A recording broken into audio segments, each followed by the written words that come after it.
여권 후보들이 이렇게 지금 평택, 부산, 울산까지 악재가 터지자 정청래 대표도 위기감을 드러냈습니다. 들어보시죠.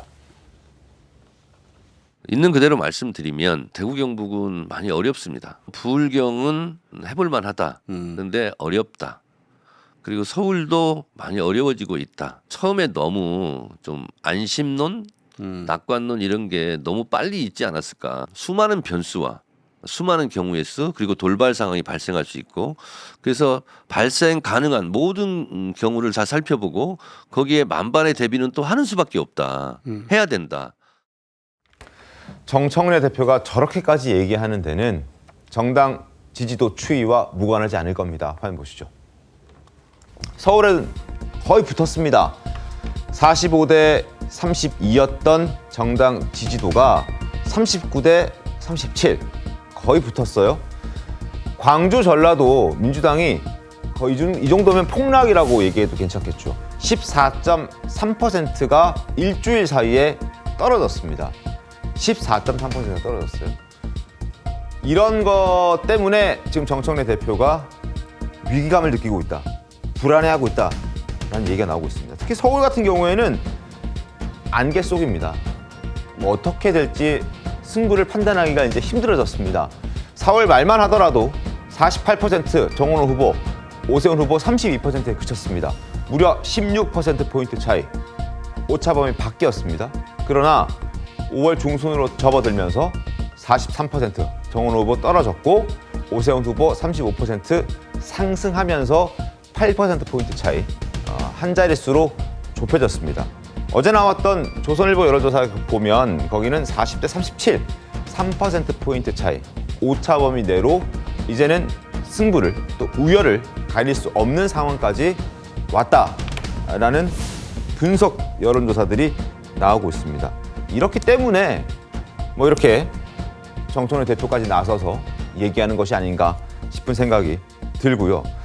전라북도 역시 지금 간단치가 않습니다. 정 대표 입장에서는 여기도 굉장히 고통스러운 지역이에요. 4월 말, 5월 초, 4월 30일, 5월 1일 이원택 39.6, 김관영 36.6이었는데 오차범위 냅니다. 오차범위 내지만 숫자가 바뀌었습니다.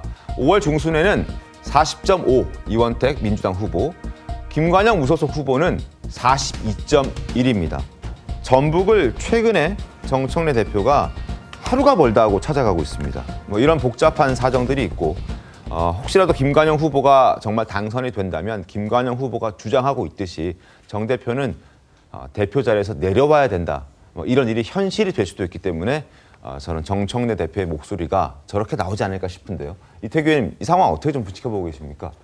지금 전체적으로 이제 그 민주당이 어떤 압도적으로 이길 것이다. 이제 이런 부분에 있어서 그것이 좀 불확실성이 좀 높아지는 거잖아요. 네. 거기 이제 첫 번째 부분은 저는 이제 정청래 대표의 책임이 제일 크다고 봅니다.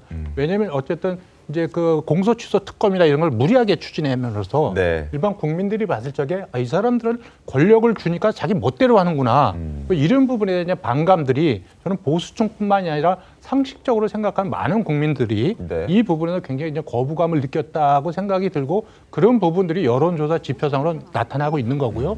또 지금 여러 후보들 일련의 어떤 그 비리 의혹이라든지 어떤 갑질 행태나 이런 부분들도 역시 여기 민주당 사람들 좀 문제가 있구나. 네. 이런 부분이 있고 그다음에 이제 사실 민주당에서 제일 뉴페이스라고 본다면 이제 정원호 서울시장 후보가 있고 네. 그다음에 이제 하정우 부산북가 후보가 있는데 이 두 후보가 정말 뉴페이스에 걸맞는 새로운 참신성이나 전문성이나 미래지향성을 전혀 못 보여주고 어떤 뭐 손털기, 네. 그 오빠 논란, 또 주식 논란, 또 정원호 본 이제 유흥업소 폭력, 뭐 이렇게 안 좋은 쪽으로 좀 묶여 있거든요. 전반적으로 이런 부분들이 이렇게 민주당을 좀 어렵게 하고 있는 것이 아닌가 생각이 들고 또 전라북도 같은 경우는 누가 봐도 저거는 이제 정청래 대표가 자기 계파를 공천 주기 위해서 김관영 후보를 희생양으로 삼았다. 이런 이제 동정 여론이 그 지역에 있다고 보여지는 거거든요. 그래서 만약에 전라북도에서 이변이 벌어진다면 네. 이후에 아마 그 8월 전당대에 있어서 민주당의 정청래 후보가 영남에서 만약에 성과가 있다고 하더라도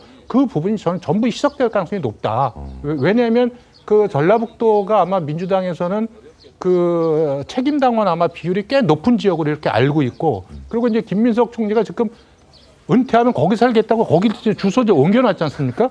근데 8월 전당대 준비하러 지금 그걸로 내려가 있는 거잖아요. 네. 그런 부분들하고 어떻게 연동이 될지 그 부분이 우리가 아주 좀 주의 깊게 지켜봐야 될 부분, 또 그것이 실질적으로 이번 지방선거에서 영향을 실질적으로 미칠지 이런 부분을 좀 관심 있게 지켜볼 필요가 있다고 봅니다. 알겠습니다. 김영주 의원님, 그리고 이 전북 선거 같은 경우에는 특히나 친청 이원택 후보가 나가 있는 상황인데도 불구하고 김관영과 정청래의 구도가 만들어지면서 네. 혹시 이 김관영 후보에게 친명들이 지금 지원해주고 있는 것 아니냐 이런 얘기들도 있던데요.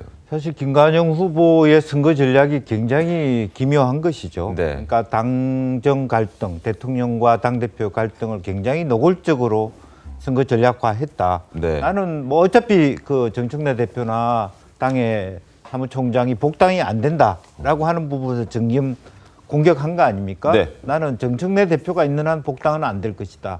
복당하지 않겠다. 네. 하지 않겠다. 정청래 대표가 바뀌면 나는 복당할 수 있다라고 네. 하는 것을, 그러니까 실제로 뭐 대통령의 의중이나 총리의 의중과 상관없이 자기가 선거 전략화하고 있는 것이죠. 근데 만에 하나 정말 그렇게 되어 버린다면, 네. 그러니까 전북에 있어서 무소속. 예. 거의 처음 아닐까요? 예. 만약에 근데 사실은 이제 김관영 전북 후보가 된다면? 사람들은 아마 경북 사람들도 그럴 텐데 무소속에 대해서 그렇게 나쁘게 생각하지 않거든. 항상 무소속 시장이나 단체장들이 선거되고 나면 결국 복당했던 일들이 많았기 때문에 그걸 어려운 드문 일이 아니에요. 이제 그런 면에서 이 부분은 정청래 대표도 조심스럽게 생각해 볼 필요가 있고, 전북에서의 도민들이 봐는 인물의 무게, 네. 김관영이 이원택보다 더 크다. 또 하나는 이원택 후보도 문제가 있었고, 사실은 김관영 후보도 문제가 있었는데 이게 불공평한 거 아니냐. 네. 이런 것이 같이 걸려 있는 게 사안을 더 복잡하게 만들고 있다. 그렇게 봐야 될 것 같습니다. 알겠습니다.